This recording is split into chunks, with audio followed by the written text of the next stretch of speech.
Hello नमस्कार आप सभी को। तो आज हमारा पुष्पी पातवम लैंगिक ज्ञान का पार्ट 2 है। पार्ट 1 में हमने परागकण के बारे में पढ़ लिया था। परागकण किस तरह से निर्माण होता है ये पढ़ लिया था। परागकण एलर्जी क्या होता है, हम उसको किस तरह से फूड के रूप में यूज़ करते हैं, कहाँ से आया था ये परागकण जिसके कारण एलर्जी हो रहा था। हम जाने थे कि पार्थेनियम घास होता है जिसको हम लोग कैरोट ग्रास के भी नाम से जानते हैं, वो क्या करता है, एलर्जी काउज करता है। देन हम लोगों ने पोलन का वायबिलिटी यानी कि पोलन का जीवन क्षमता, परागकण का जीवन क्षमता भी पढ़ लिया था। आज हम फीमेल स्ट्रक्चर के बारे में पढ़ेंगे। तो हम लोग परागकण पढ़ के खत्म कर लिए हैं। पढ़ने का सीक्वेंस क्या था, सबसे पहले हम निषेचन पूर्व क्या क्या घटना होगा वो पढ़ेंगे, देन निषेचन पढ़ेंगे, देन निषेचन के बाद पढ़ेंगे। तो आइए हम लोग पढ़ना शुरू करते हैं फीमेल स्ट्रक्चर के बारे में। तो आइए देखिए हम पढ़ते हैं। हम पढ़ना शुरू किए हैं पुष्पी पादपोम लैंगिक जनन, ये पार्ट 2 है। पार्ट 1 हमने अपलोड कर दिया है। अब आप लोग का जो लेक्चर है डेली आपको सुबह 6 बजे अपलोड मिलेगा, चाहे वो क्लास 10th हो 12th हो, डेली सुबह में आपको क्लास 6 बजे अपलोड वीडियो मिलेगा। तो आइए हम स्टार्ट करते हैं। और लाइव जो सेशन रहेगा 5 से 6 रहेगा 10th का, और 6 से 7 शाम में 12th का रहेगा क्वेश्चन डिस्कशन। जैसे कि हमने क्लास 10th का कल एक चैप्टर किया था परिवहन, पूरा क्वेश्चन कर लिया था। देन हम अभी पुष्पी पादपोम लैंगिक जनन पढ़ रहे हैं, ये खत्म होगा, देन इसका हम क्वेश्चन करेंगे। बस एक सप्ताह भी और आपको थोड़ा सा जो 12th का लेक्चर है धीमी मिलेगा, क्योंकि एक सप्ताह हम क्लास 10 का सिलेबस हम पढ़ के खत्म कर देंगे, पढ़ा के खत्म कर देंगे। तब सिर्फ और सिर्फ हमारा 12th बच जाएगा। तो सिर्फ और सिर्फ हम 12th पर ही फोकस करेंगे। 12th का सारा जो जितना भी हमारा 16 चैप्टर है उसको पढ़ के खत्म कर लेंगे। तो क्लास 12 हम एक चैप्टर पढ़ लें, जीवम जनन क्या होता है, आज हम पढ़ना शुरू कर रहे हैं। मतलब पढ़ना शुरू कर दिए थे पुष्पी पादपोम लैंगिक जनन। क्लास 12 वालों को थोड़ा फास्ट हमको पढ़ाना होगा, तो बस एक सप्ताह और रुकिए, उसके बाद सिर्फ और सिर्फ आपको ही पढ़ाया जाएगा। फिर 10th वालों का सिलेबस खत्म हो जाएगा, तो उसका टेंशन नहीं रहेगा, सिर्फ और सिर्फ आपको पढ़ाना है। तो आइए हम पढ़ना शुरू करते हैं पुष्पी पादपोम लैंगिक जनन। आइए देखिए हम लोग पढ़ना शुरू कर रहे हैं मादा जनन संरचना के बारे में। गाइनोसियम जिसको हम लोग कहते हैं जयांग, ये क्या है, मादा स्त्री जनन अंग है। जबकि जो मेल अंग है उसको हम लोग क्या कहते हैं, एंडोसियम कहते हैं, ANDROCEIUM, एंडोसियम। नजर आ रहा है? तो यहाँ याद रखिएगा जो जयांग होता है गाइनोसियम, ये स्त्री जनन अंग है। इसका इकाई क्या होता है, अंडप, या इसको हम स्त्री केसर कहते हैं, कार्पल या पिस्टिल। जबकि एंडोसियम का यूनिट क्या होता था, एस्टामेन। उम्मीद करते हैं आप लोग देखे होंगे। जब आप यहाँ पढ़ लीजिएगा आप जाके NCERT जरूर पढ़िए। चलिए आगे देखिए हम लोग क्या पढ़ रहे हैं। इतना याद रखिएगा, जयांग क्या, स्त्री जनन अंग। बोर्ड में आसान आसान क्वेश्चन पूछा जाएगा, जैसे कि आपसे ऑप्शन में देगा, बताइए इसमें से कौन सा नर जनन अंग है, कौन सा मादा जनन अंग है, कर पाइएगा आप आसानी से। तो जयांग क्या होता है, यह स्त्री जनन अंग है। इसका इकाई क्या होता है, अंडप या कार्पेल होता है, या स्त्री केसर। 1 मिनट रुकिए। चलिए इधर देखिएगा। अब हम पढ़ रहे हैं कि ये अंडप की जो संख्या होती है, यानी कि कार्पेल या पिस्टिल की संख्या अलग अलग हो सकती है। देखिए एक स्त्री केसर भी हो सकता है जिसको हम लोग कहते हैं एकांडपी। ये देख रहा है आपका थैलेमस है, इसके ऊपर सिर्फ और सिर्फ एक आपको कार्पेल मिलेगा, यानी कि अंडा मिलेगा, या जिसको हम स्त्री केसर कहते हैं। 2 भी हो सकता है जिसको हम क्या कहते हैं, द्विअंडपी कहते हैं। आप अगर हमारे शॉर्ट लेक्चर को भी आप ध्यान से देखिएगा तो आपके NCERT का लाइन कवर हो जाएगा। चलिए अगर 2 होगा तो उसको हम लोग क्या कहते हैं, द्विअंडपी। अब देखिए द्विअंडपी यानी कि 2 को क्या होगा, कार्पेल होगा या स्त्री केसर होगा। इसमें भी क्या हो सकता है, या तो वो स्वतंत्र होगा। स्वतंत्र मतलब क्या होता है, फ्री होता है, जिसको हम लोग कहते हैं वियुक्तांडपी, एपोकार्पस कहते हैं। अगर संगलित होगा तो इसको हम कहते हैं युक्तांडपी, सिनकार्पस। आपसे सिंपल पूछा जाएगा, बताइए अगर अंडपी यानी कि ये जो आपको नजर आ रहा है फीमेल वाला पार्ट, अंडप अगर आपस में मिला रहेगा यानी कि संगलित रहेगा तो उसको हम लोग क्या कहेंगे, युक्तांडपी। अगर स्वतंत्र रहेगा तो वियुक्तांडपी, एपोकार्पस और सिनकार्पस। अब देखिए इसमें क्या हो सकता है, अगर स्वतंत्र रहेगा कुछ इस तरह से नजर आ रहा है, द्विअंडपी में आपस में मिलन नहीं है, फ्यूज नहीं है, तो इसको हम लोग क्या कहेंगे, स्वतंत्र कह लेंगे। और क्या संगलित यानी कि युक्तांडपी होगा, तो जिसको हम लोग कहते हैं सिनकार्पस। ये सही से बना दे रहे हैं। ये क्या स्वतंत्र है, आपस में जुड़ा नहीं है। अगर संगलित होगा तो उसको हम लोग क्या कहेंगे, युक्तांडपी। देखिए कुछ इस तरह से आपस में जुड़ा होगा, तो समझ पा रहे हैं। और ये क्या हो सकता है, बहुअंडपी भी हो सकता है। बहुअंडपी में भी वही कंडीशन आएगा, या तो वो स्वतंत्र रहेगा यानी कि जिसको हम युक्तांडपी कहेंगे, और संगलित रहेगा तो युक्तांडपी। फिर से सुनिएगा, अगर आपको कंफ्यूजन हो रहा है फिर से एक बार सुनते हैं, शुरू से शुरू करते हैं। देखिए हम क्या बोल रहे हैं, फीमेल रिप्रोडक्टिव स्ट्रक्चर पढ़ रहे हैं। हम पढ़ रहे हैं जयांग, जयांग को हम लोग स्त्री जनन कहते हैं। इसका इकाई क्या होता है, अंडप या स्त्री केसर होता है। अंडप की संख्या या तो एक स्त्री केसर होगा जिसको हम लोग एकांडपी कहते हैं। अगर 2 स्त्री केसर होगा तो उसको हम लोग द्विअंडपी कहते हैं। द्विअंडपी में क्या होगा, ये स्वतंत्र होगा या तो संगलित होगा। स्वतंत्र होगा तो इसको हम लोग कहते हैं युक्तांडपी, अगर संगलित होगा तो उसको हम कहते हैं युक्तांडपी। बहुअंडपी भी हो सकता है। अगर स्वतंत्र है तो देखिए इस तरह से, ये अलग कार्पेल, ये अलग कार्पेल, अलग अलग है। अगर फ्यूज रहेगा यानी कि संगलित रहेगा तो कुछ इस तरह से आपको नजर आएगा। समझ पा रहे हैं। अब भाई हम लोग पढ़ते हैं कि स्त्री केसर यानी कि जो ये कार्पेल है या पिस्टिल है, इसका कौन कौन सा भाग होता है। जिस तरह से हम लोग एस्टामेन में पढ़े थे, एस्टामेन का दो ही भाग होता है, एक होता है परागकोश, एक होता है तंतु। पढ़ लेते हैं परागकोश में किस तरह से परागकण का निर्माण होगा। अब भाई हम लोग पढ़ते हैं स्त्री के बारे में। देखिए क्या लिखे, स्त्री केसर जो पार्ट ऑफ पिस्टिल होता है इसका 3 पार्ट होता है। कौन कौन? वर्तिका, वर्तिकाग्र, वर्तिका और अंडाशय। फिर से सुनिएगा, वर्तिकाग्र, काग्र अंतर पता चलेगा, वर्तिकाग्र, वर्तिका, अंडाशय यानी कि स्टिग्मा, स्टाइल और ओवरी। नजर आ रहा है ये आपका पुष्प दल यानी कि थैलेमस है, इस पे ये नजर आ रहा है। हमको सिर्फ अभी यहाँ पे यही इसी के बारे में पढ़ना, हमने एस्टामेन के बारे में पढ़ के खत्म कर लिया। तो 3 पार्ट होता है। कौन कौन? वर्तिकाग्र होता है, वर्तिका होता है, अंडाशय होता है। ये वर्तिका नजर आ रहा है यहाँ पे मुंडी वाला पार्ट, ये क्या करेगा? ये परागकण को ग्रहण करने का काम करता है, यानी कि ये परागकण का अवतरण मंच है। यहीं पर क्या होगा? परागकण आके चिपकेगा।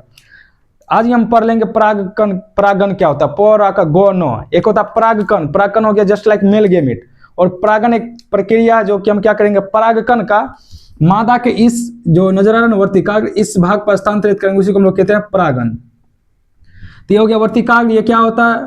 जो ये कार्पेल होता है, फिर स्त्री केसर इसका सबसे ऊपर वाला भाग होता है। ये क्या करेगा? परागकण को ग्रहण करने का काम करेगा, या अवतरण मंच का काम करता है।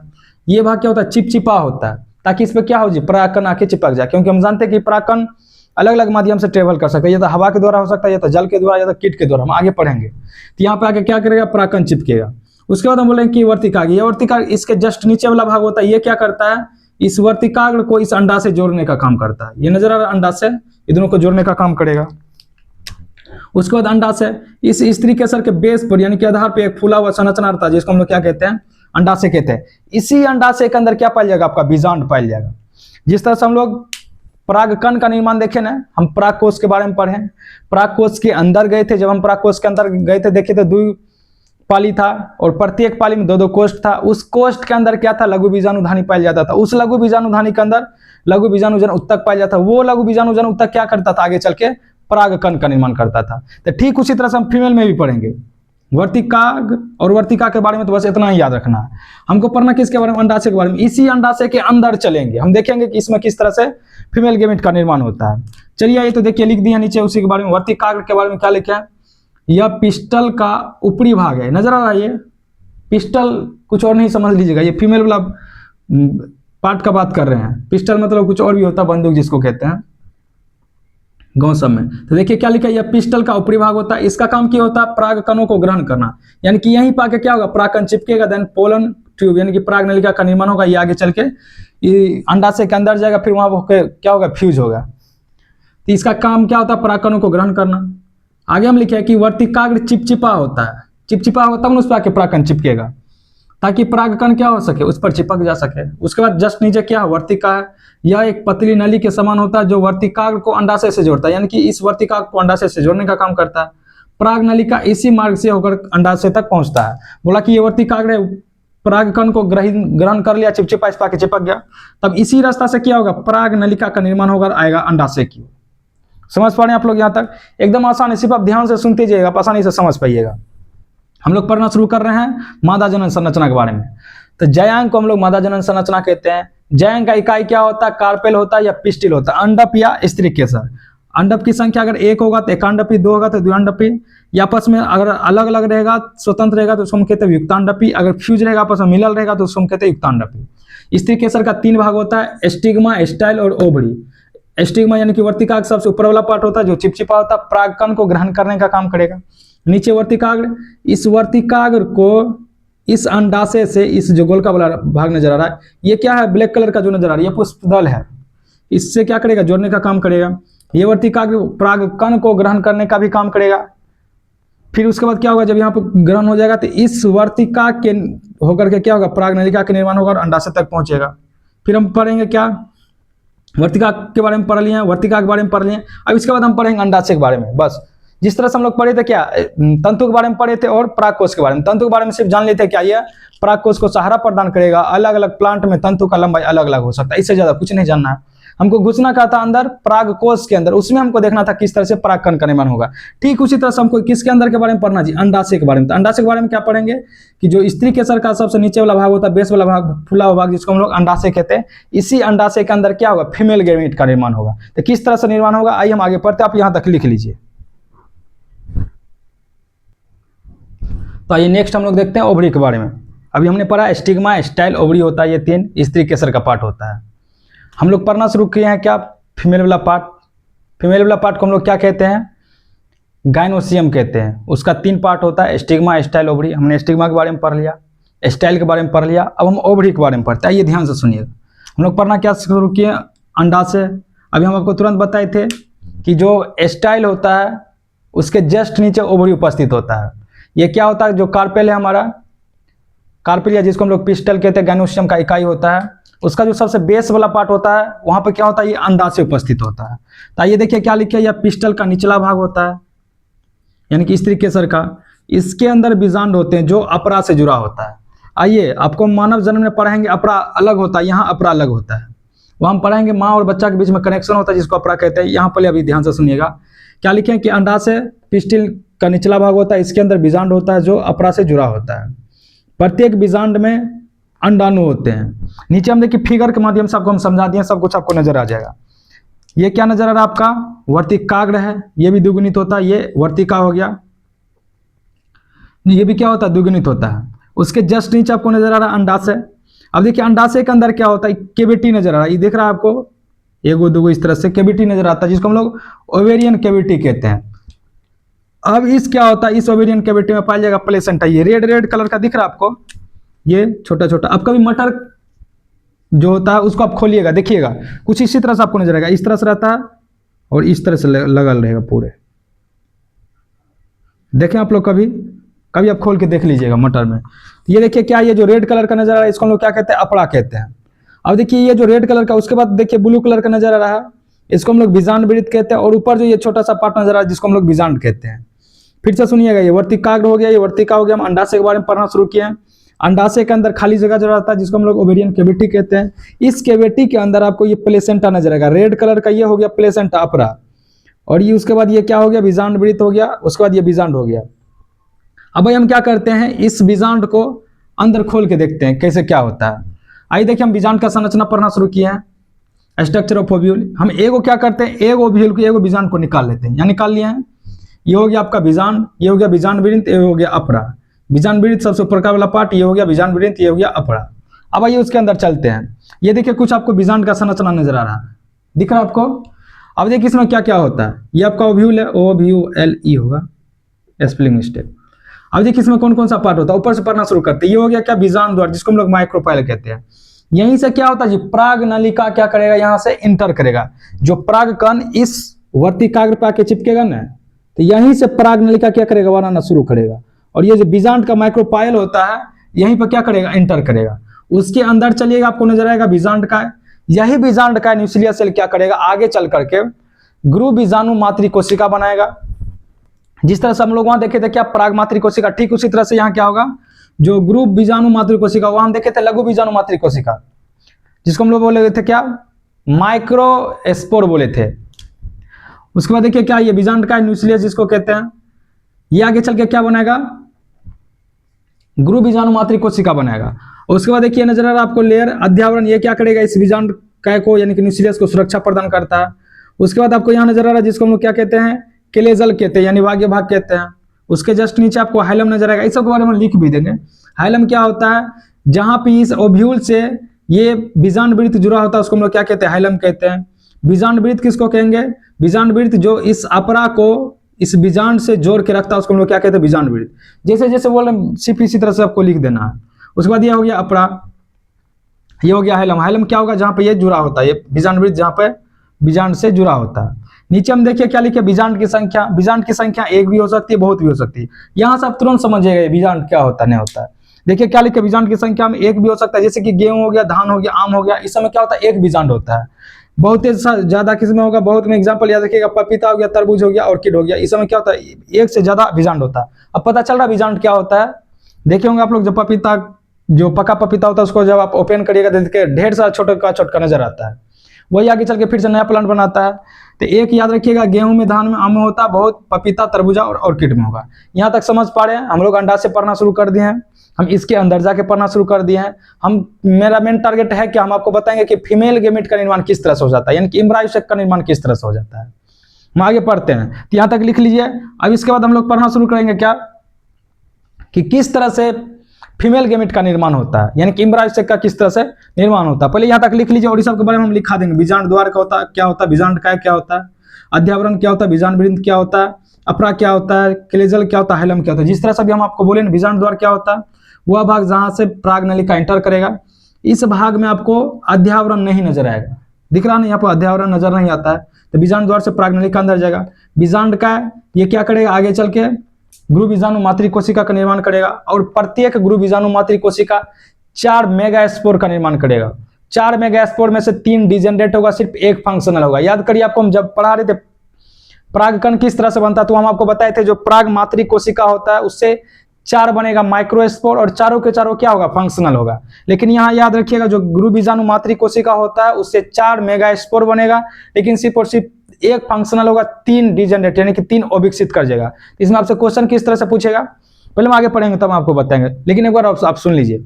आपसे पूछा जाएगा, बताइए कि एक गुरु बीजाणु, जैसा कि हम जानते हैं कि एक गुरु बीजाणु मातृ कोशिका से 4 मेगास्पोर बनता है, तो एक फंक्शनल होगा, 3 गो डिजेनरेट हो जाएगा। तो आपसे पूछा जाएगा, बताइए 50 फीमेल गेमेट यानी कि एम्ब्रायो सेक बनने के लिए कितना बार डिवीजन होगा।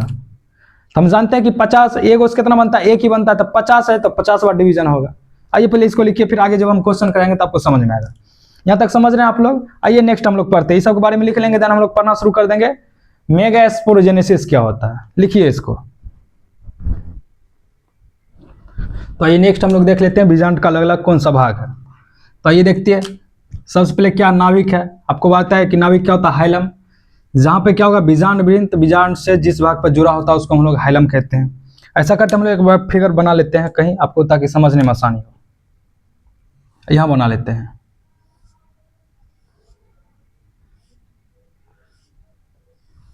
बनाने में कहा जा रहा है,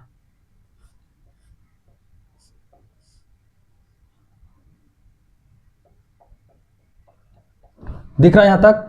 अब आइए आप समझ जाइएगा आसानी से। सबसे पहले क्या लिखे हैं, नाभिक लिखे हैं। नाभिक हम लोग किसको बोले थे, कि क्या बोले हैं, बीजांड वृंत। ये हो गया आपका बीजांड वृंत, जिस भाग पे यहाँ पे जुड़ा रहता है उसी को हम लोग क्या कहते हैं, नाभिक कहते हैं। तो क्या लिखे, बीजांड वृंत, बीजांड के जिस भाग पर जुड़ा होता है उसको हम लोग क्या कहते हैं, नाभिक। तो पता चल गया हो गया नाभिक। उसके बाद बोला बीजांड वृंत, ये जो नजर आ रहा है ये लंबा वाला पार्ट, इसको हम लोग क्या कहते हैं, बीजांड वृंत। तो बीजांड वृंत क्या होता है, जो प्लेसेंटा को क्या करेगा जी, बीजांड से जोड़ेगा। देखिए क्या लिखे, जो बीजांड को अपरा से जोड़ता है उसी को हम लोग क्या कहते हैं, बीजांड वृंत। दिख रहा होगा, उम्मीद करते हैं आप लोग। उसके बाद देखिए क्या लिखे हैं, बीजांड द्वार, ये नजर आ रहा है, इसको हम लोग बोले थे बीजांड द्वार, माइक्रोपाइल। तो ये क्या होता है, एक छोटा छिद्र होता है जिसमें परागनलिका प्रवेश करेगा, यहीं से क्या होगा, परागनलिका प्रवेश करेगा। दिखाएंगे हम आपको किस तरह से परागनलिका प्रवेश करता है, किस तरह से फिर आगे चल के डिवीजन होता है, सब पढ़ेंगे। पहले भी ये ध्यान से सुनिएगा। उसके बाद क्या लिखा, अध्यावरण, इसको हम लोग क्या बोले थे, अध्यावरण। ये जनरली 1 या 2 हो सकते हैं, 2 होंगे तो उसको हम 2 अध्यावरण बोल देंगे। तो अध्यावरण क्या है, देखिए ये क्या करेगा, ये जो अंदर बीजांड काय पाया जाता है उसको क्या करेगा, सुरक्षा प्रदान करेगा। देन बीजांड का ये क्या होता है, ये पोषक उत्तक होता है, यही आगे चल के प्राग मातृ कोशिका बनाएगा। अभी आपको हम दिखाएंगे किस तरह से प्राग मातृ कोशिका बनाता है। और ये जो डेवलपिंग फीमेल गेमेटोफाइट होता है उसको ये पोषण भी प्रदान करने का काम करता है। चलिए अब हमारा नेक्स्ट टॉपिक है गुरु बीजाणु जनन, मेगास्पोरोजेनेसिस। देखिए मेगा लगल है और उधर लगल है स्पोरोजेनेसिस। मेगा आपको बताया था कि जहां भी मेगा टर्म यूज हो रहा है तो समझिएगा कि फीमेल गेमेट का बात हो रहा है। तो देखिए क्या लिखे, मेगास्पोरोजेनेसिस, गुरु बीजाणु जनन क्या होता है। आइए पढ़ते हैं क्या होता है गुरु बीजाणु जनन।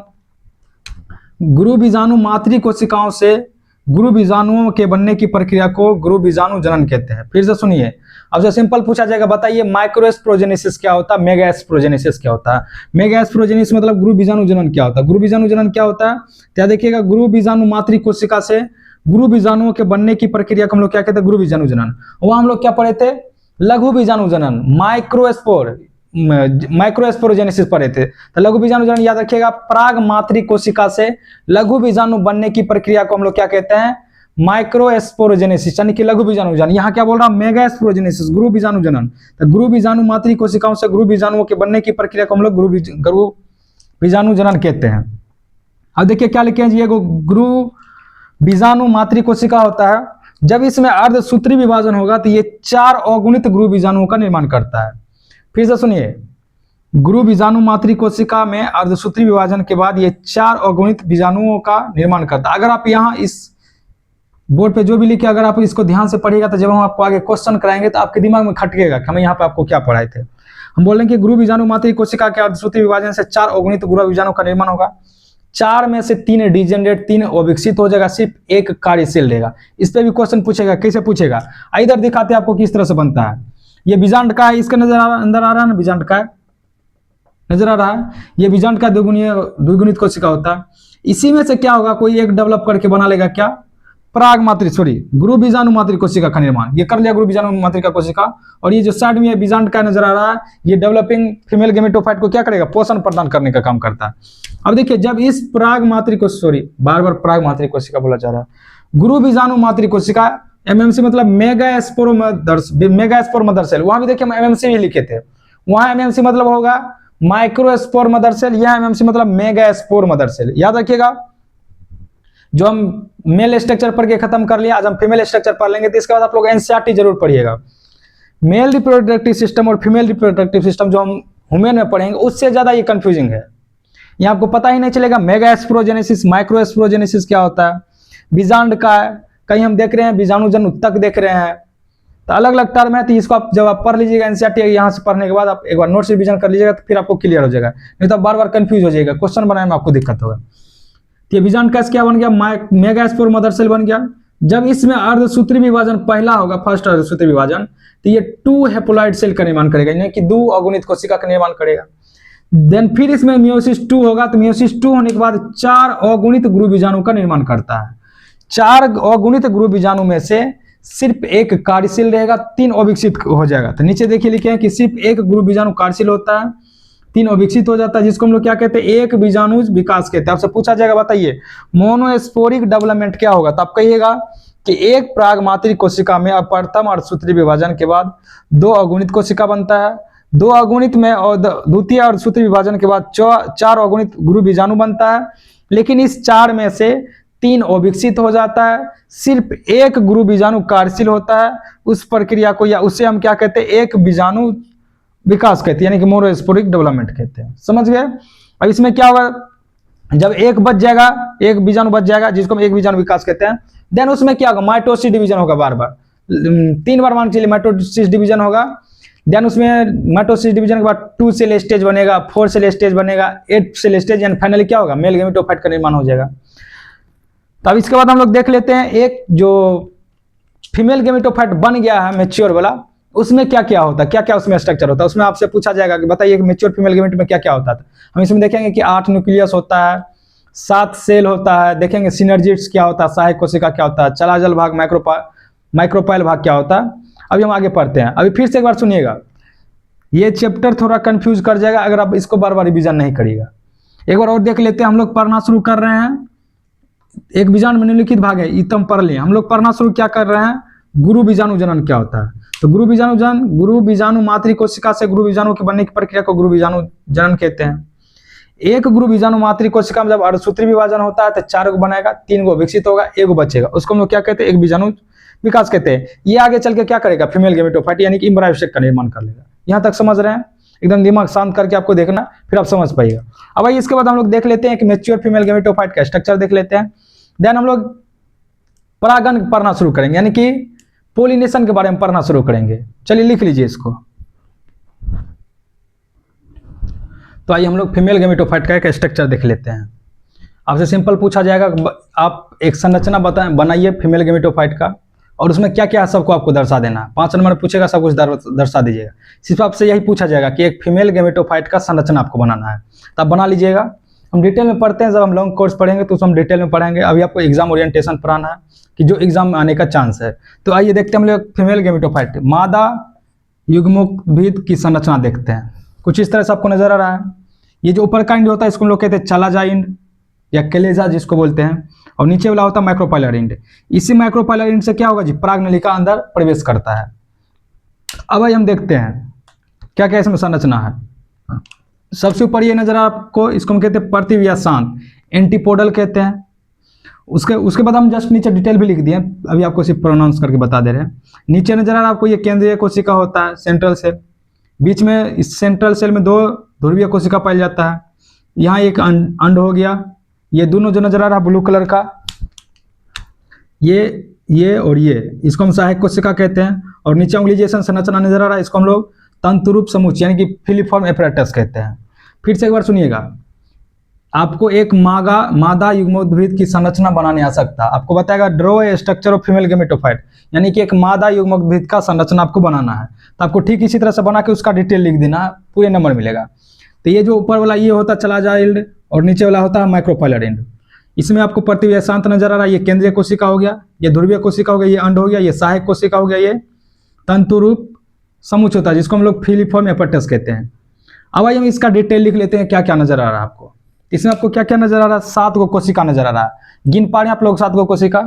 देखिए, 1 कोशिका, 2 कोशिका, 3 कोशिका, 4 कोशिका, ये पूरा सेंट्रल सेल, उसके बाद ये 5वां, ये 6ठा, ये 7वां, 7 गो कोशिका नजर आ गया।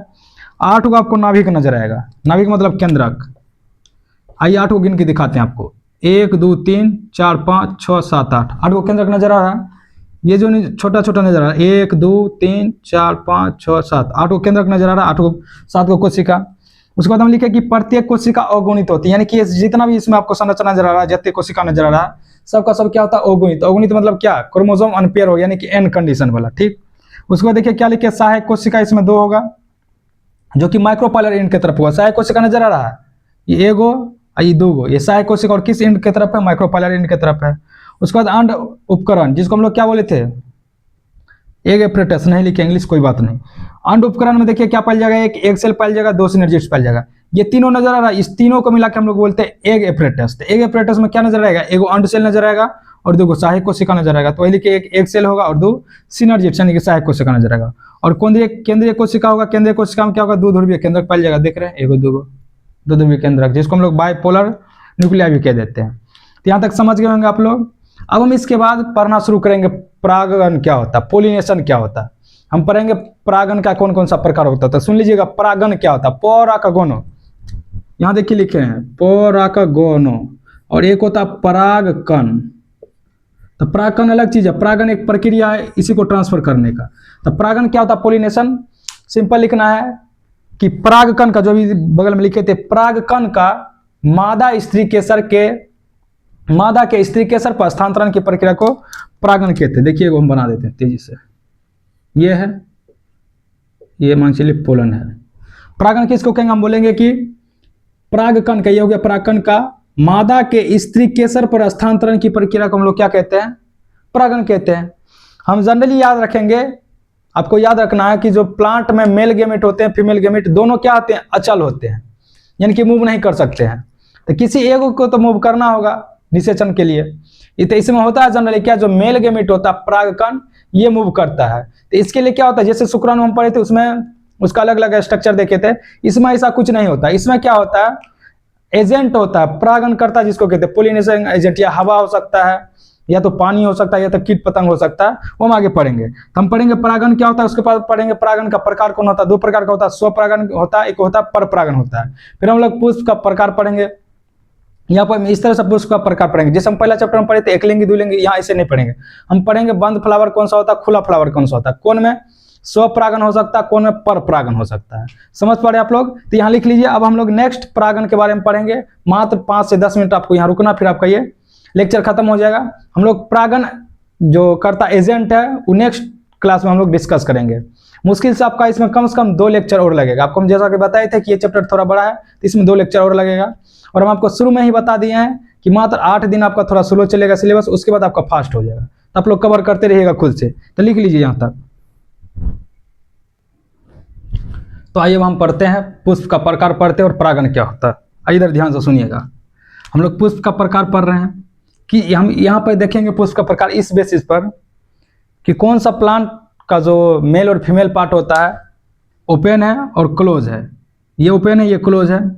हम यहाँ पर ये समझने का कोशिश करेंगे कि किस में स्वपरागन हो सकता है, किस में परपरागन हो सकता है, किस में परागणकर्ता की आवश्यकता होती है, किस में नहीं होती, इसकी बेसिस हम समझ देंगे। तो ये देखिए हम क्या लिखे हैं, पुष्प दो प्रकार के होंगे, एक होता अनुनमिलीय परागी पुष्प, हिंदी आप ही लोग पढ़िएगा, क्लिस्टोगेमस फ्लावर, और एक होता है चेस्मोगेमस फ्लावर।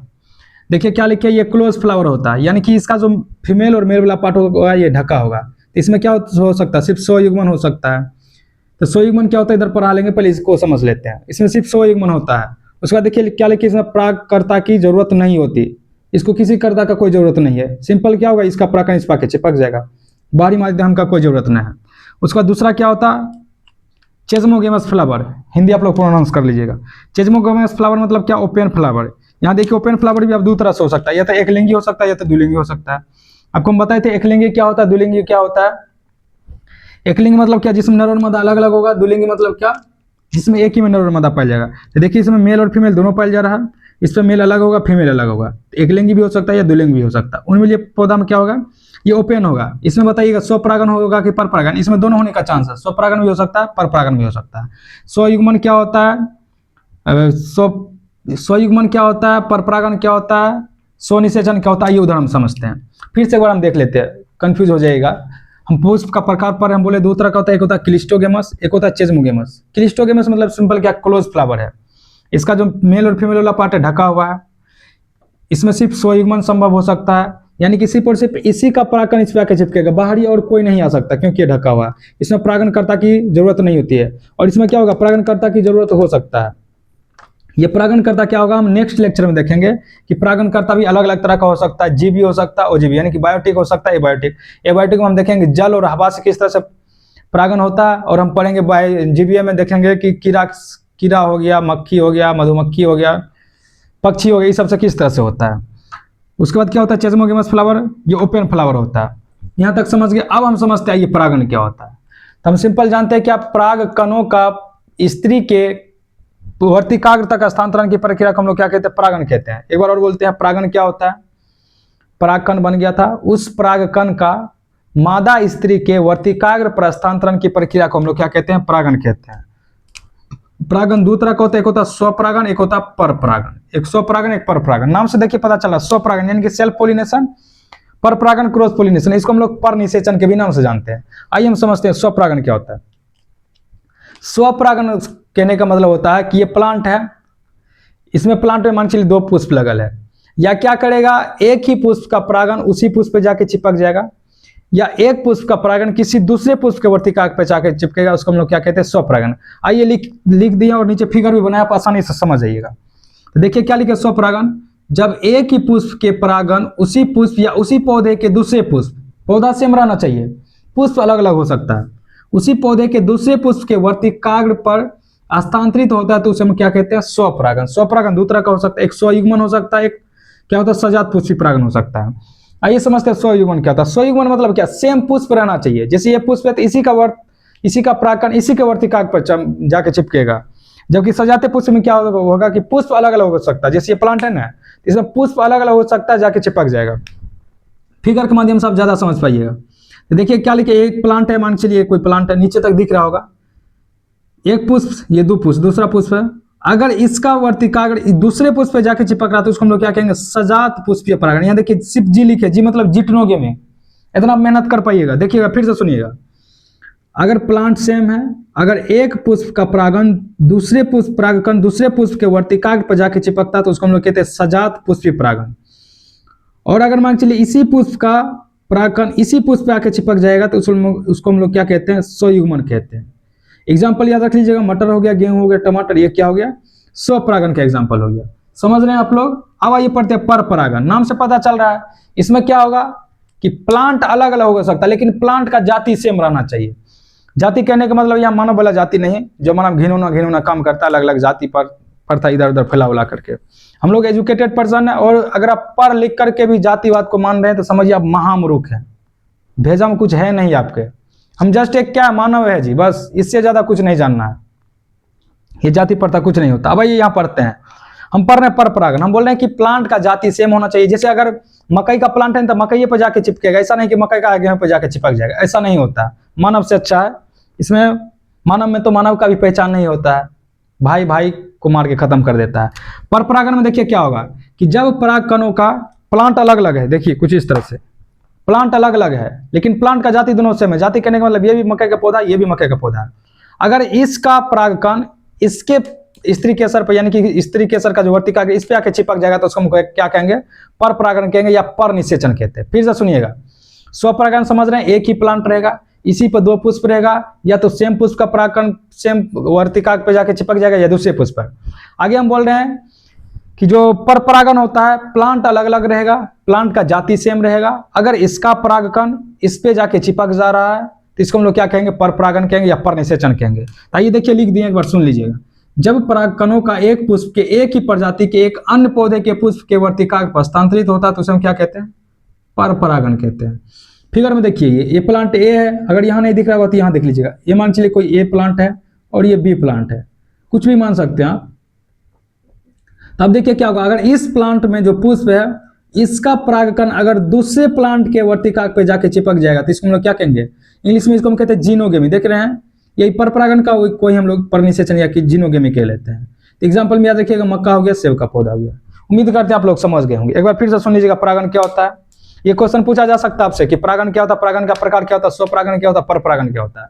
परागन का सिंपल मीनिंग होता है, परागन बोल रहे हैं, परागकण नहीं, पौरा का गोनो, इसमें को गायब है। तो हम बोल रहे हैं कि परागकण का स्त्री केसर के वर्तिकाग्र पर हस्तांतरण की प्रक्रिया को हम लोग परागन कहते हैं। परागन दो तरह का होगा, स्वपरागन, पर परागन। स्वपरागन में क्या होगा, प्लांट एक रहेगा, एक ही पुष्प के परागकण उसी पुष्प पे जाके चिपक सकता है वर्तिकाग्र पर, या दूसरे पुष्प पर जाके चिपकेगा, उसको हम लोग स्वपरागन कहेंगे। स्वपरागन दो तरह का होता है, एक होता है स्वयुग्मन, एक होता है सजात पुष्पी परागन। पर परागन में प्लांट अलग अलग होगा, जाति सेम रहेगा, अगर इसका परागकण इस पे जाके चिपक जा रहा है उसको हम लोग पर परागन कहते हैं। इसको हम पर निषेचन भी कह लेते हैं। इसका एग्जाम्पल मक्का हो गया, सेब का पेड़ हो गया, और इसका एग्जाम्पल मटर, गेहूं, टमाटर हो गया। नेक्स्ट क्लास में हम लोग पढ़ेंगे परागनकर्ता क्या होता है। परागनकर्ता मतलब सिंपल क्या, जो परागकण को ले जाएगा कहां पर जी, स्त्री केसर के वर्तिकाग्र तक ले जाएगा, उसी को हम परागनकर्ता कहते हैं। यह दो तरह का हो सकता है, वायवीय कहते हैं, बायोटिक हो सकता है, एबायोटिक। बायोटिक में हम लोग देखेंगे अलग अलग प्रकार का जीव होता है, पक्षी होता है।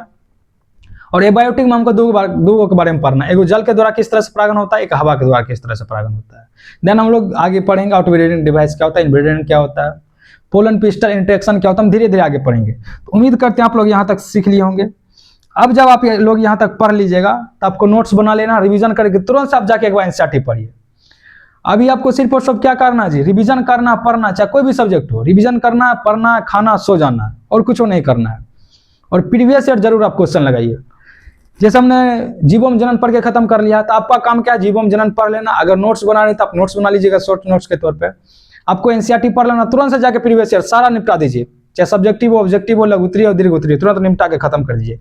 इससे क्या होगा कि आपका अंतिम आते समय आपका 1-2 बार और रिवीजन हो जाएगा। रिवीजन हो जाने के बाद हमें कॉन्फिडेंस आएगा, आप अच्छा कर ही जाइएगा।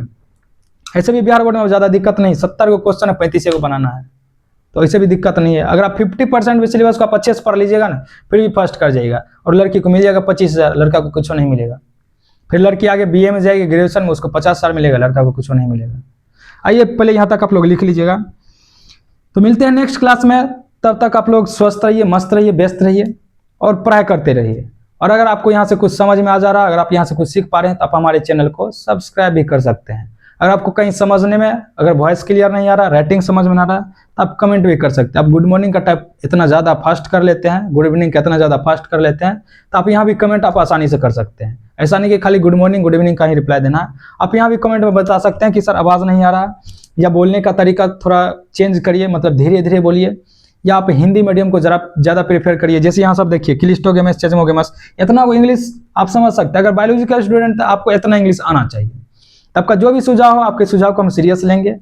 देन हम अपने में क्या करेंगे, इंप्रूवमेंट करेंगे। जैसे शुरू में वीडियो बनाते थे तो लाइट का कुछ समस्या रहता था, देन हमने लाइट लाया है, तो अब थोड़ा सा वीडियो का क्वालिटी बढ़ा होगा। अगर आपको लग रहा है कि अभी भी वीडियो क्वालिटी सही नहीं है, तो आप लोग बताइएगा, और लाइट का व्यवस्था किया जाएगा, देन और बेटर हो पाएगा। तो मिलते हैं नेक्स्ट क्लास में, तब तक के लिए धन्यवाद।